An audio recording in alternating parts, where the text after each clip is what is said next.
ജാബിർ റളിയല്ലാഹു അൻഹു വല്ലാത്ത വിഷമത്തിലായി. പടച്ചോനെ, ഇവർക്കെല്ലാം കടങ്ങൾ വീട്ടാൻ എൻ്റെ കയ്യിൽ എന്താണുള്ളത്? വേഗം മഹാനവർകൾ പാഞ്ഞു ഇലാ ഹദ്റത്തി റസൂലില്ലാഹ് സ്വല്ലല്ലാഹു അലൈഹി വസല്ലം തങ്ങളെ ഹദ്റത്തിലേക്ക് ഓടിപ്പോയി. കടക്കാര് വന്നിരിക്കുന്നു നബിയേ, ഉപ്പയുടെ കടബാധ്യത വീട്ടാൻ ആവശ്യപ്പെട്ടുകൊണ്ട് വന്നിരിക്കുന്നു.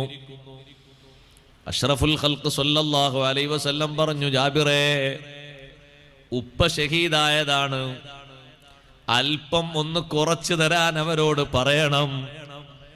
ഷഹീദായ ഉപ്പാക്ക് എത്ര ബഹുമാനമുണ്ട്! ഷഹീദായ ഉപ്പക്ക് വലിയ ബഹുമാനമില്ലേ? വലിയ ബഹുമാനമുണ്ട്. അള്ളാഹുവിന്റെ മാർഗത്തിൽ ഒരൊറ്റ തുള്ളി രക്തം ഭൂമിയിലുറ്റുമ്പോഴേക്ക് യഗ്ഫിറു ലിശ്ശഹീദ്, ഷഹീദിന് അള്ളാഹു മാപ്പ് ചെയ്തു കൊടുക്കും. എല്ലാ ദോഷങ്ങളും അള്ളാഹു മാപ്പാക്കി കൊടുക്കും. ആ ഷഹീദിന് പാരത്രിക ലോകത്ത് ശഫാഅത്തിനുള്ള അധികാരം അള്ളാഹു നൽകും. ആ ഷഹീദിന് പാരത്രിക ലോകത്ത് ഹിസാബ് ചെയ്തുകൊണ്ട് ഏട് മറിച്ച് വിചാരണ ചെയ്യപ്പെടുന്ന ഒരു അവസരം ഇല്ല. ശുഹദാക്കളല്ലേ ഹിസാബില്ലാതെ മലക്കുകൾ കൂട്ടിക്കൊണ്ടുപോകുന്ന ഈ ഉമ്മത്തിലെ ശ്രേഷ്ഠ വിഭാഗം.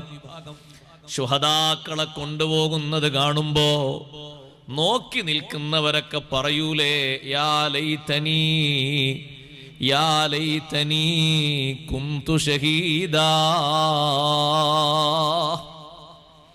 നല്ല നല്ല ആളുകളൊക്കെ പാലം കടക്കുമ്പോ ദുനിയാവിൽ നല്ല നിലക്ക് ജീവിക്കണമെന്നൊരുപാട് വാളും ഉപദേശവും പാഠങ്ങളും പഠനങ്ങളും സ്വന്തത്തിലും കുടുംബത്തിലും മറ്റുമൊക്കെയായി അള്ളാഹു നൽകിയിട്ടും കേൾക്കാത്തവർ, അവര് പറയുന്നൊരു വർത്തമാനമുണ്ട്. ശുഹദാക്കള് പോയി, നബിമാര് പോയി, സ്വാലിഹീങ്ങളൊക്കെ ഇങ്ങനെ പോകുന്നത് കാണുമ്പോ യാ ലൈതനീ കുന്തു മഅഹും ഫഅഫൂസ ഫൗസൻ അളീമാ, അവരുടെ മാർഗത്തിൽ ഞാനും ജീവിച്ചിരുന്നെങ്കിൽ എനിക്കും അതുപോലെ പോകാമായിരുന്നല്ലോ. എന്തൊരു സന്തോഷത്തോടെയാണ് അവര് മിന്നൽ വേഗതയിൽ പോകുന്നു.